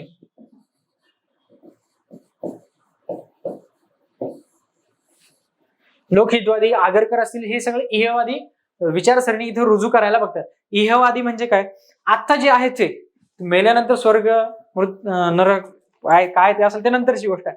आता काय म्हणजे इहवाद, सध्या जे आहे त्याचा विचार करा. त्याला आपण मटेरियलिझम म्हणू शकतो किंवा भौतिकवादही म्हणू शकतो आपण आपल्या भाषेमध्ये. इहवाद म्हणतात. इहवादाचा बेस जो आहे तो बुद्धिप्रामाण्यवाद. पुढचं जे वृत्तपत्र आहे आपलं सिरीज मधलं इंदुप्रकाश आहे. इंदुप्रकाश सुरू कोणी केलेले, विष्णू परशुराम पंडित. निबंधमाला इंदुप्रकाश सुरू कोणी केलेले, विष्णू परशुराम पंडित. 1862 मध्ये सुरू केलेले. सरकारी नोकरीचा त्याग करून यांनी हे वृत्तपत्र सुरू केले. खूप सारे वर्ष, इंदुप्रकाश 62 वर्ष चाललेला आहे. विष्णू परशुराम पंडित लक्षात ठेवा नाव, परीक्षेला प्रश्न येऊ शकतो. इंग्रजी आणि मराठी असं दोन्ही भाषेतलं हे वृत्तपत्र आहे. जसं ज्ञानोदय आपण बघितलं इंग्रजी मराठी होतं, तसं इंदुप्रकाश देखील इंग्रजी मराठी आहे. इव्हन दर्पण जे होतं ना, म्हणजे बघा आता 3 इंग्रजी मराठी, इंग्लिश प्लस मराठी 3 झाले. एक दर्पण आहे, ज्ञानोदय आहे आणि इंदुप्रकाश देखील आहे. दर्पण मध्ये काय असायचं, एका बाजूला मराठी एका बाजूला इंग्रजी त्याचं ट्रान्सलेशन असायचं. बऱ्याच लोकांनी अशी टीका केली होती की दर्पणकार जे आहेत, दर्पणची भाषाच मराठी भाषा देखील लोकांना समजत नाहीये, अशी थोडी क्लिष्ट भाषा वगैरे आहे, असं देखील गाठाळ सरांच्या पुस्तकात संदर्भ येतो. ठीक आहे. इंग्रजी मराठी दोन्ही भाषेत आहे. संपादकीय विभागात नारायण गणेश चंदावरकर न्यायाधीश जे आहेत 1900 1900 जे लाहोरचं काँग्रेसचं अधिवेशन आहे, त्याचे अध्यक्ष आहेत नारायण गणेश चंदावरकर, महाराष्ट्रातली महत्वाची व्यक्ती आहे. ते देखील याच्या संपादकीय विभागामध्ये यांनी काम केलेलं आहे. 1867 मध्ये जो प्रार्थना समाज महाराष्ट्राच्या पश्चिम भारतामध्ये एक तयार झालेली सोशल आणि सोशो रिलिजियस रिफॉर्म मुवमेंट म्हणता येईल त्याला, परिवर्तनाची जी चळवळ आहे, प्रार्थना समाज जी आहे ती महत्वाची 1867 बॉम्बेमध्ये स्थापना झालेली. तिचं हे व्यासपीठ म्हणता येईल किंवा त्याचं एक मुखपत्र देखील आपण म्हणू शकतो, इंदू प्रकाशला. ठीक आहे, 1867 मध्ये प्रार्थना समाज आहे. ठीक आहे. ब्राह्मो समाज 1828 ला आहे. ब्राह्मो समाजापासून प्रेरणा घेऊन 1867 ला म्हणजे केशवचंद्र सेन यांनी 1867 ला बॉम्बेला व्हिजिट केलं होतं. त्यांच्यापासून प्रेरणा घेऊन प्रार्थना समाजाचे पहिले अध्यक्ष डॉक्टर आत्माराम पांडुरंग त्यांच्या घरीच तिची स्थापना झालेली आहे. 1828च्या ब्राह्मो समाजापासून प्रेरणा घेऊन. आणि 1875 ला काय तयार झालं होतं? आर्य समाज, स्वामी दयानंद सरस्वती यांचा आर्य समाज 1875 आहे. 3 समाज खूप इम्पॉर्टंट आहेत. ठीक आहे. मामा परमानंद आहे, नर फाटक आहे, चंदावरकर आहे, इत्यादी लोक जे इंदू प्रकाशशी असोसिएटेड आहे. नंतर हे लोकमान्य नावाच्या वृत्तपत्रामध्ये हे विलीन झालेलं आहे. ठीक आहे. रानडेंनी देखील याच्यात लिखाण केलेलं आहे. रानडेंचं कॉन्ट्रीब्युशन आहे याच्यात इंदू प्रकाशमध्ये. इंदू प्रकाश, चंद्र, इंदू म्हणजे चंद्र, लक्षात असू द्या, इंदू म्हणजे चंद्र. ठीक आहे. त्यानंतर अरुणोदय जे वृत्तपत्र जे आहे ठाण्यावरून पब्लिश होणार आपण बघितलेले. अरुणोदय आत्मचरित्र जे ते बाबा पद्मनजी ते वेगळे, त्यांची यमुना पर्यटन कादंबरी ते वेगळे, आणि हे अरुणोदय वृत्तपत्र वेगळे. ठीक आहे. फडके, काशीनाथ विष्णू फडके यांनी अरुणोदय हे वृत्तपत्र सुरू केलेले. ब्रिटिश सत्तेला प्रखर विरोध केलेला आहे. ठाण्यातून फडकेंनी विरोध केलेला आहे. क्वेश्चन विचारलाय आपल्याला परीक्षेला, ह्या पत्राने बातमीदार नेमण्याची पहिली पद्धत किंवा प्रथा जी आहे ती ह्या वृत्तपत्राने सुरू केलेली आहे. त्याच्यानंतर नेटिव्ह ओपिनियन जे आहे ते VN मंडलिक, विश्वनाथ नारायण मंडलिक, VN मंडलिक यांनी नेटिव्ह ओपिनियन सुरू केलेलं आहे. मंडलिक झाले, मंडलिक आहे ते 1864 मध्ये सुरुवात होताना इंग्रजी झालं, नंतर इंग्रजी आणि मराठी. सो दर्पण झालं, ज्ञानोदय झालं, त्याच्यानंतर हे नेटिव्ह ओपिनियन देखील इंग्रजी आणि मराठी ह्या दोन्ही भाषेमध्ये आपण बघितलेलं आहे. ठीक आहे. रखमाबाई राऊत यांचा जो खटला झालेला आहे तो आपण बघणार आहे पुढे. तर त्या खटल्यामध्ये यांनी नेटिव्ह ओपिनियनने सनातनी विचार जे रूढीवादी विचार जो आहे त्याला पाठिंबा दिलाय. बेसिकली रखमाबाई खटला, रखमाबाई लहानपणी लग्न झालंय, नंतर मोठं झाल्यावर नवऱ्याकडे जायची तयारी नाहीये, नवरा कोर्टात जातोय.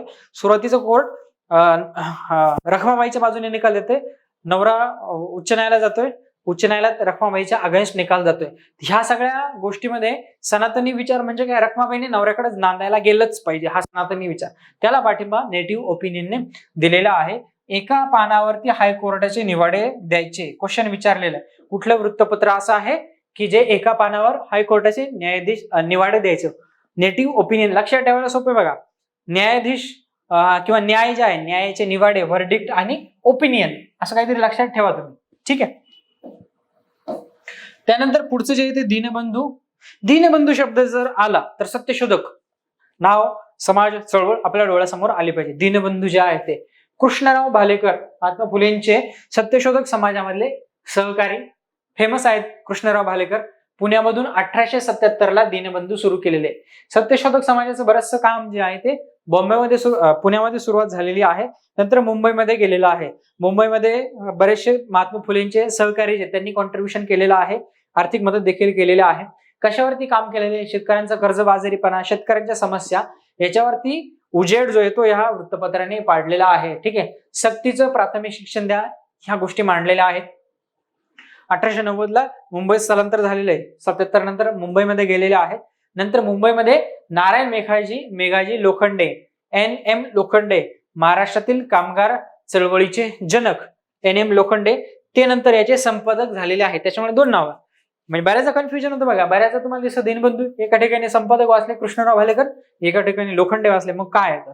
भालेकर सुरुवातीला, नंतर लोखंडे दीनबंधूचे संस्थापक आहे. दीनबंधू सार्वजनिक सभा नावाची एक सभा भालेकरांनी सुरू केलेली. महात्मा फुलेंचा विरोध होता.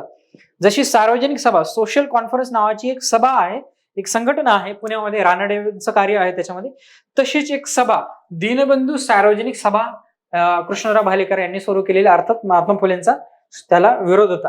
कृष्णराव भालेकर हे थोडेसे आक्रमक टाईप व्यक्ती आहे. म्हणजे पुण्यामध्ये सत्यशोधक समाजाच्या झेंड्याची मिरवणूक काढली आणि महात्मा फुलेंची तयारी नव्हती, किंवा महात्मा फुलेंना वाटत नव्हतं की हे आपण असं काहीतरी कार्य करावं. नंतर महात्मा फुले नंतर आलेले होते त्या यात्रेला, कृष्णराव भालेकर. नंतर ज्ञान प्रकाश आहे, ज्ञानाचा प्रकाश आता इथे आपल्याला पाडायचा आहे. कृष्णाजी रानडे 1849 मध्ये काय आहे, साप्ताहिक आहे, हे पुण्यात सुरू केलेले, 100 वर्ष चाललेले. इम्पॉर्टंट काय आहे, सिग्निफिकन्स काय आहे, ब्ल्यू कलर मध्ये बघा, महाराष्ट्राचे पहिले दैनिक डेली, रोज छापलं जातं हे. बाकीचे काय 15 दिवसाला, महिन्याला छापलं जातं, हे रोज छापलं जातं. ज्ञान प्रकाश, ज्ञानाचा प्रकाश रोजच पडला पाहिजे, ज्ञान रोज आपण घेतलं पाहिजे, असं काहीतरी लक्षात ठेवा. ठीक आहे. ब्रीद काय आहे, सत्य, सौख्य आणि ज्ञान हे त्याचं ब्रीद आहे, ज्ञान प्रकाशचं. आणि हा प्रश्न विचारलेला आपल्याला की महाराष्ट्रातलं पहिलं दैनिक कोणतं. बऱ्याचदा काय होतं, ते दर्पणकडे जातं. 1832 ला सुरू झालेलं दर्पण काही दैनिक नाहीये. ठीक आहे. 32 ते 40 दर्पण आहे, 40 ला दिग्दर्शन आहे. ठीक आहे. जांभेकरांचं हे 49 ला, 1849, कृष्णाजी रानडे, 100 वर्ष चाललेलं आहे, पहिलं दैनिक आहे. आता याच्यामध्ये काय बघा, इंग्रजांची जी पाश्चिमात्य संस्कृती आहे त्या संस्कृतीचा महाराष्ट्रातल्या समाजावरती काय परिणाम झालाय, प्रभाव पडलाय, ते याच्यामध्ये आपल्याला मोठ्या प्रमाणात त्यांनी नमूद केलेलं दिसतंय. ठीक आहे. त्यांनी एक चिंता काय व्यक्त केली आहे की सुशिक्षित लोक, जे शिकलेले लोक आहेत, ते आता दारू प्यायला लागलेले आहेत, मद्यपानाची सवय. इंग्रजांचं बघून थोडंसं मद्यपान सुशिक्षित वर्गात सुरू झालेलं आहे. महात्मा फुले असतील, लोकहितवादी असतील, त्यांनी देखील मद्यपान करू नका, मद्यपानाच्या विरोधातल्या चळवळी टिळकांनी देखील राबवलेल्या आहे. मद्यपान त्यावेळेस पासून भारतामध्ये मोठ्या प्रमाणात सुरू झालं बघा, हे मद्यपान नावाचा प्रकार आहे. एक गोष्ट असते बघा, आपल्यापेक्षा जो वर आहे, सत्यता आहे, प्रभावशाली व्यक्ती आहे किंवा संस्था आहे, त्यांचं अनुकरण करण्याचा जो प्रकार आहे तो सगळ्या समाजांमध्ये आणि प्रत्येक काळामध्ये होत आलेला आहे. ठीक आहे. ज्याला काय म्हणतो आपण, त्याला रिव्हर्स अकल्चरेशन असा शब्द वापरला जातात, किंवा दुसरा एक शब्द संस्कृतायझेशन, म्हणजे उच्च, सो कॉल्ड उच्च वर्ग, त्यांच्यासारखं आपण वागणं. म्हणजे एखादी नवीन हेअरस्टाईल आली, कोहली हेअरस्टाईल, तर तशी हेअरस्टाईल करणे. राईट. तसं काय, इंग्रज लोक थोडेसे पितात, थोडेसे स्टँडर्ड वाटतं, मग आपणही सुशिक्षित लोकांनी हळूहळू प्यायला सुरुवात केली, कोट वगैरे घालायला सुरुवात केली, काळे कोट जास्त घालायला सुरुवात केली. तुम्ही जुने जर फोटो बघितले तर हे अशा कलरचे कोट नाही, सगळे काळे कोट आहे, काळा बूट आहे. भारतामध्ये ते सूट होत नाही. ठीक आहे. मुलांना अलंकाराऐवजी ज्ञानाने शोभवावे, हे खूप इम्पॉर्टंट वाक्य आहे. अलंकार वगैरे जे ज्ञान द्या, ज्ञान प्रकाशचं कामच आहे ते. ठीक आहे. ब्राह्मणेतरांना शिकवावं, कोणी शिकवावं, ब्राह्मणांनी. हा जो प्रश्न होता त्याच्यामध्ये एक वाद झाला होता. हा एक वाद आहे बघा, फेमस वाद आहे की ब्राह्मणांनी नॉन ब्राह्मणला, ब्राह्मणेतरांना शिकवायचं का नाही. तर 3 वृत्तपत्र याच्यामध्ये भांडतायत एकमेकांशी. ठीक आहे. ज्ञानोदय आहे एक, त्याच्यानंतर ज्ञान प्रकाश आहे, आणि प्रभाकर एक होता. ठीक आहे. हा एक वाद आहे महाराष्ट्रातला, लक्षात असू द्या. ठीक आहे. पुढचं वृत्तपत्र बघूयात आपण. सुबोध पत्रिका, प्रार्थना समाजाचे मुखपत्र. इंदू प्रकाश जे आहे ते व्यासपीठ मानलं जातं, आणि हे मुखपत्र मानलं जातं. सुबोध पत्रिका, इंदू प्रकाश, आणि हे सुबोध पत्रिका 1873. ठीक आहे. इंग्रजी आहे, मराठी आहे, काही काळ गुजरातीमध्ये देखील आहे. इम्पॉर्टंट आहे बघा, असा आपल्याला फसवेगिरीला प्रश्न विचारला जातो बऱ्याचदा. गुजरातीमध्ये देखील हे सुबोध पत्रिका, सुबोध ज्ञान, सुबोध करायचे सगळ्या गोष्टी. ठीक आहे. सत्यमेव जयते हे त्याचं ब्रीदवाक्य, प्रश्न विचारला जाण्याची शक्यता. सत्यमेव जयते कुठल्या वृत्तपत्राचं ब्रीद वाक्य आहे, तर ते आहे सुबोध पत्रिका. तर अशा पद्धतीने आपण आता महत्वाचे जे वृत्तपत्र ते बघितले. आता त्याच्या पुढच्या काही जे आहे, ख्रिश्चन मिशनऱ्यांना विरोध करणारी काही वृत्तपत्र महाराष्ट्रामध्ये सुरू झालेले, त्यातलं प्रबोधन, चंद्रोदय. आता मागाशी मी जे म्हटलं, उदय म्हटलं की ख्रिस्ती वृत्तपत्र येतं, पण हे सांगितलं की प्रत्येक वेळी खरं नाही. चंद्रोदय ख्रिस्ती धर्म प्रसार प्रचाराला विरोध करणारं हे वृत्तपत्र आहे. त्याच्यामध्ये लेख आलेले आहेत, ढोंगी ख्रिस्ती लोक, हा खूप फेमस आहे, क्वेश्चन विचारला जाऊ शकतो. प्रबोधन, चंद्रोदय आहे. त्याच्यानंतर उपदेश चंद्रिका आहे, विचार लहरी, आपण मागाशी हे बघितलं, विचार लहरी आहे, उपदेश चंद्रिका आहे. सद्धर्म दीपिका देखील आहे, सद्धर्म दीपिका. त्याच्यानंतर भाऊमाजांचं प्रभाकर आणि धूमकेतू यांनी देखील विरोध केलेला आहे. वर्तमान दीपिका यांनी देखील विरोध केलेला आहे. दीपिका शब्द आला की ख्रिस्ती धर्म प्रसाराला विरोध आहे. ठीक आहे. वर्तमान दीपिका देखील आहे. सुधारक जे आहे, सुधारक विषय काय बघा, 1887 आगरकरांनी केसरीच्या संपादक पदाचा राजीनामा दिलाय. आणि राजीनामा देऊन 1888 मध्ये त्यांनी सुधारक वृत्तपत्र जे ते सुरू केलेलं आहे. कोणी? आगरकरांनी. आगरकर आणि टिळक हा जो वाद आहे, टिळक आगरकर, टिळक रानडे, हे वाद आहेत बघा. काय वाद आहेत सांगतो मी तुम्हाला. टिळक आगरकर, तसाच सेम वाद टिळक रानडे. काय वाद आहे? आधी कुठल्या सुधारणा करायच्या? आधी सामाजिक सुधारणा करायच्या का? म्हणजे हे समाज सुधारायचा आधी का, और राजकीय सुधारणा आधी? कुठल्या हव्यात सुधारणा आधी? टिळकांचं म्हणणं आहे की राजकीय सुधारणा, पॉलिटिकल रिफॉर्म्स, आणि आगरकर आणि रानडे दोघांचं म्हणणं काय? सामाजिक सुधारणा ह्या आपण आधी हाती घेतल्या पाहिजे. ठीक आहे. सुधारक आगरकरांचं देखील तेच म्हणणं आहे की सामाजिक सुधारणा आधी असायला पाहिजे. आगरकर आणि टिळक आधी एकत्र आहेत. न्यू इंग्लिश स्कूल जर असं आपण बघितलं, चिपळूणकर आहे, आगरकर आहे आणि टिळक एकत्र येऊन स्थापना केलेली. परंतु नंतर मतांतरे झाली, मतभेद झाले, आगरकर सेपरेट झालेले, टिळक सेपरेट झाले. धार्मिक सुधारणा आधी की ह्या सुधारणा, राजकीय सुधारणा. तुम्ही जर टिळकांचा लोकमान्य मूवी सोबत भावेंचा जर बघितला तर त्यातून बऱ्याचशा गोष्टी आपल्या इतिहासाच्याही क्लिअर होतात. म्हणजे टाइमपास मध्ये आपण जे कामं करतो, मूवीज वगैरे, त्याचा वापर आपल्याला असा होऊ शकतो. त्याच्यामध्ये टिळकांचं एक वाक्य दाखवलं की आगरकर, तुम्ही ब्रिटिशांच्या खांद्यावर बंदूक ठेवून का निशाणा मारताय? म्हणजे काय? ब्रिटिशांची मदत घेऊन सामाजिक सुधारणा करतात. भारतीय लोक जेव्हा स्वतःहून सुधारणा करतील त्या जास्त लॉंग लास्टिंग असतील. म्हणजे हा एक जो वादाचा मुद्दा त्या दोघांमधला जो आहे तो. ठीक आहे. त्यानंतर करमणूक आपण ऑलरेडी बघितलेलं मगाशी. करमणूक ह ना आपट्यांचा आहे, पण लक्षात कोण घेतो? पण लक्षात कोण घेतो? कादंबरी आहे हे. त्यानंतर विचार लहरी, कृष्णशास्त्री चिपळूणकर आहे, पुण्यातून सुरू झालेलं आहे. हिंदू पंच आहे, उपहासात्मक लेखन केलेलं आहे हिंदू पंच. ठीक आहे. त्यानंतर काळ आहे, शिवराम महादेव परांजपे, काळ आहे. ठीक आहे. आपण हे कसं लक्षात ठेवायचं? काळ आणि शिवराम. काळ म्हणजे शंकर लक्षात ठेवायचं, शंकर, काल भैरव, शंकर, काळ, शंकर, शिवराम असं काहीतरी, किंवा महादेव, शिव महादेव, काळ, असं काहीतरी लक्षात ठेवता येईल आपल्याला. ठीक आहे. महाराष्ट्रामध्ये कुठल्या अशा संस्था आहेत धर्म प्रसार करणाऱ्या, ख्रिस्ती धर्म प्रसार करणाऱ्या संस्था? प्रश्न विचारला, 1-2 वेळा हा प्रश्न विचारलेला आहे की कुठली संस्था नाहीये. तर बऱ्याचदा काय की उत्तराचं पोर्तुगीज असंच आहे. पोर्तुगीज मिशनरी संस्था महाराष्ट्रात नाहीये, ती गोव्यात काम करते. गोव्यामध्ये पोर्तुगीजांच्या मिशनरी संस्था आहे बघा. तुम्ही मुंबईमध्ये वगैरे काही पोर्तुगीजांची चर्च वगैरे आहेत, परंतु पोर्तुगीज मिशनरी सोसायटी ही संस्था जी ती महाराष्ट्रात कार्य करत नाहीये, ती गोव्यात कार्य करते. ठीक आहे. महाराष्ट्रामध्ये कुठल्या संस्था मिशनरी संस्था कार्य करताय? एक आहे चर्च मिशनरी सोसायटी, दुसरी मुंबई बायबल सोसायटी, नावातच आहे त्याच्यामुळं असं काही डाऊट नाहीये. स्कॉटिश मिशनरी सोसायटी हे देखील मुंबईला आहे. लंडन मिशनरी सोसायटी बेळगावला आहे, नंतर महाराष्ट्रामध्ये येऊन काम केलेलं आहे. London, church, Scottish. त्याच्यानंतर अमेरिकन मराठी मिशन, मुलींच्या शाळा सुरू करण्यामध्ये हा अमेरिकन मराठी मिशनचा मोठा वाटा आहे. परंतु प्रचाराचंही काम, धर्मांतरांचं काम मोठं अमेरिकन मराठी मिशनने केलेलं आहे. अहमदनगर येथे हेडक्वार्टर आहे. नंतर हे बंद झालेलं आहे. ज्ञानोदय आपण मगाशी बघितलं, ज्ञानोदय जे सुरू केलेलं आहे व्हॅलेंटाईन यांनी, तर त्याचं हेडक्वार्टर देखील अहमदनगर होतं. अमेरिकन मराठी मिशनचंही हेडक्वार्टर अहमदनगर आहे. कारण काय? ह्या मिशननेच ते ज्ञानोदय सुरू केलेलं होतं. नंतर कामकाज बंद झालेले कारण धर्म प्रचाराची कार्य मोठ्या प्रमाणात व्हायला लागलेली आहेत. सगळं बंद झालंय. छापखाना, बोर्डिंग, शाळा बंद झालेल्या आहेत. American Marathi mission. So important काय? चर्च, मुंबई तर आता नावावरून लक्षात राहील, चर्च, स्कॉटिश, लंडन, अमेरिकन. ठीक आहे. ह्या ख्रिश्चन मिशनरी संस्था महाराष्ट्रामध्ये काम करत होत्या. ठीक आहे. ख्रिस्ती धर्म कोणी स्वीकारला? प्रश्न विचारलेला आहे आपल्याला. परतही विचारला जाऊ शकतो की काही व्यक्तींची नावं दिली जातील आणि विचारतील की यापैकी पुढीलपैकी कोणत्या व्यक्तींनी ख्रिश्ची धर्म स्वीकारलेला आहे?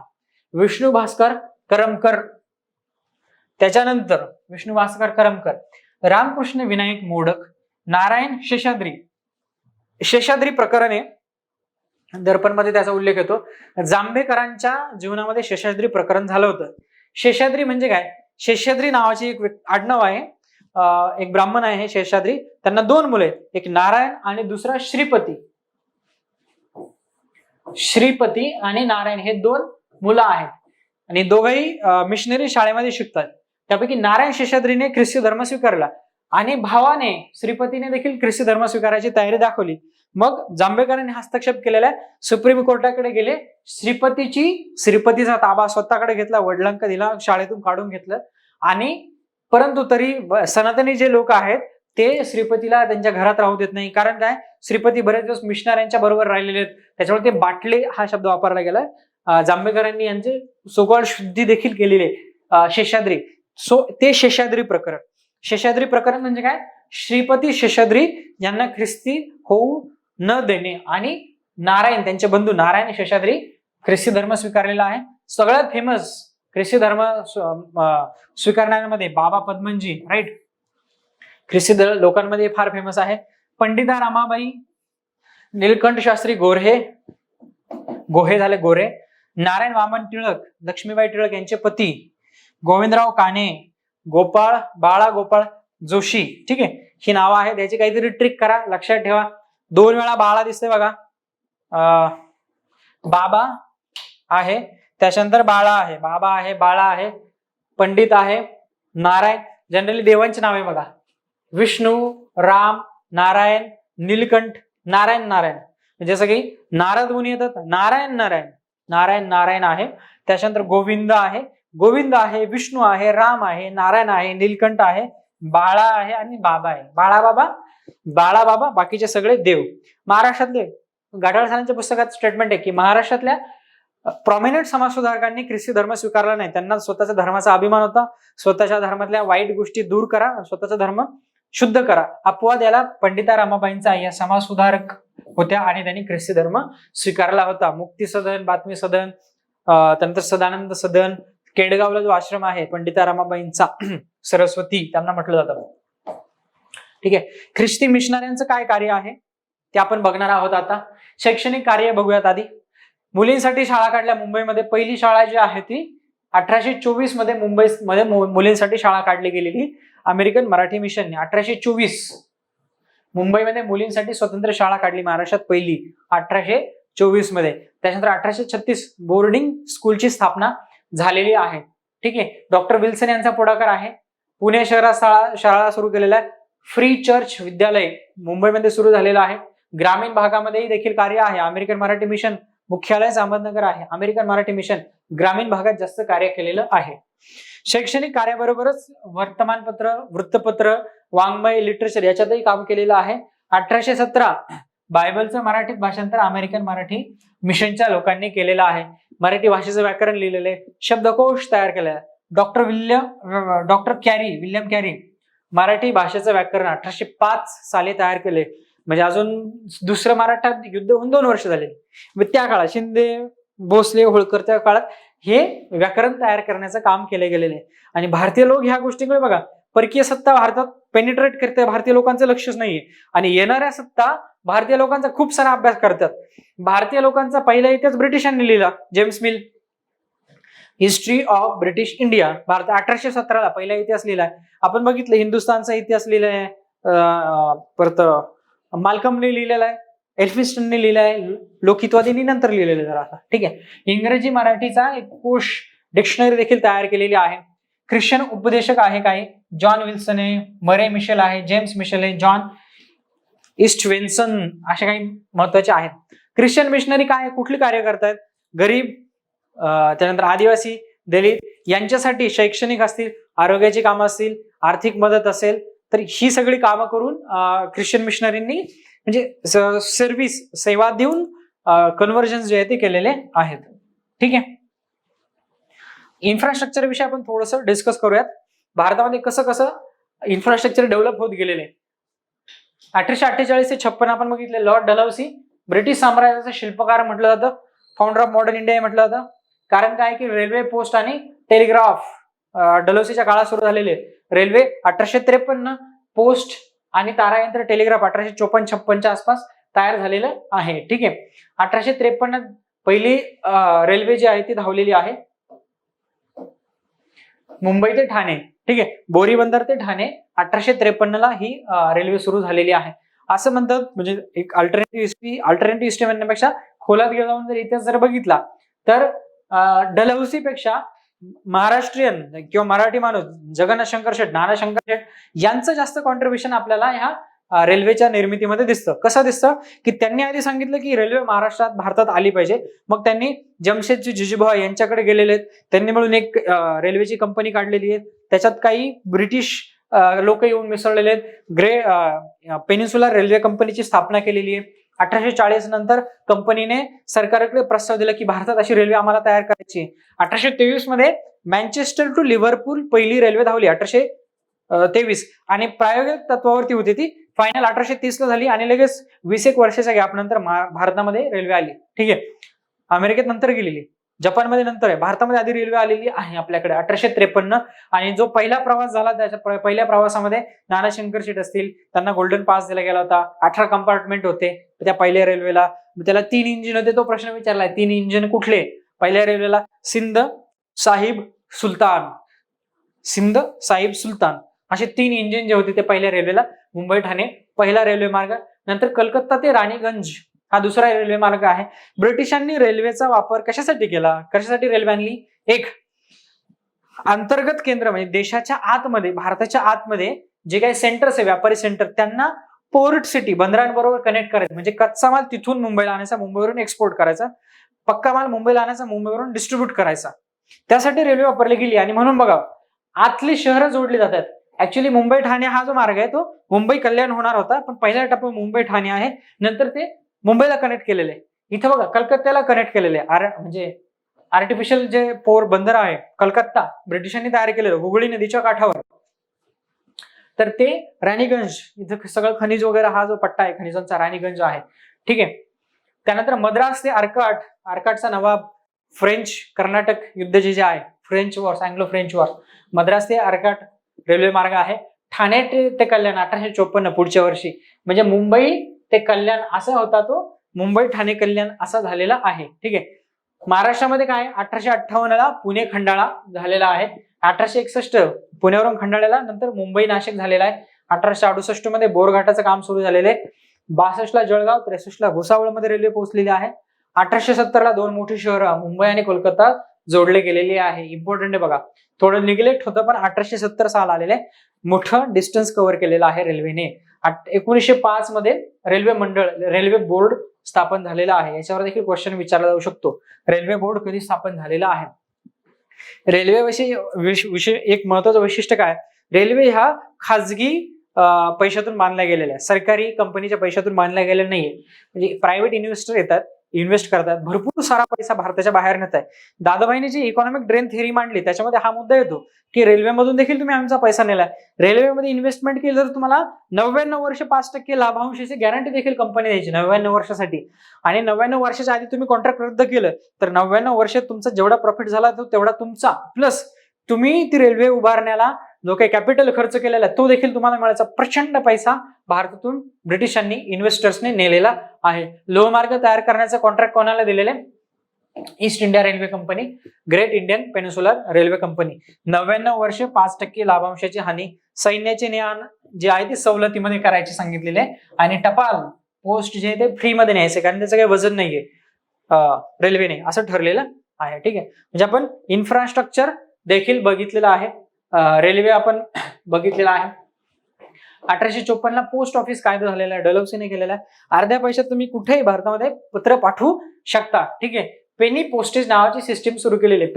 पेनी म्हणजे खूप छोटा पैसा जो अर्ध्या आण्याचं तिकीट लावायचं त्याच्यावरती. ज्या पत्राचं वजन 1 तोळ्यापेक्षा म्हणजे 10 ग्रॅमपेक्षा जास्त असेल अर्ध्या आण्याचं तिकीट लावा, भारतात कुठेही ते तुम्ही पाठवू शकता. 1854 ला पोस्ट ऑफिस कायदा आले. त्याच्या आधी काय मेसेज देण्यासाठी काय घोडे, गाढव, माणसांचा वापर केला होता. पोस्टाचा वापर केला जातोय, रेल्वेचा वापर केला जातोय.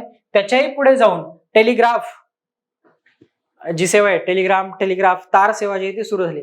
बऱ्याचदा तुम्ही जुन्या याच्यात वाचला असेल तार आली म्हणजे टेलिग्राफ. ठीक आहे. ब्रह्मदेशातला रंगून आणि मंडले तारा टाकण्यात आल्या. 1853 इम्पॉर्टंट आहे. 1853 रेल्वे ज्या वर्षी आली त्याच वर्षी कलकत्ता ते आग्रा ही तार सेवा सुरू झाली. कलकत्त्यावरून मी एका टोकावरून दुसऱ्या टोकाला सुरू झालेली आहे. अलेक्झांडर यांनी 1786 ला टेलिफोनचा शोध लावला. 1776 ला लावला. त्यानंतर 6च वर्षामध्ये भारतात टेलिफोन आलेला आहे. भारताने लवकर अडॉप्ट केलेली आहे. टेक्नॉलॉजी. ठीक आहे.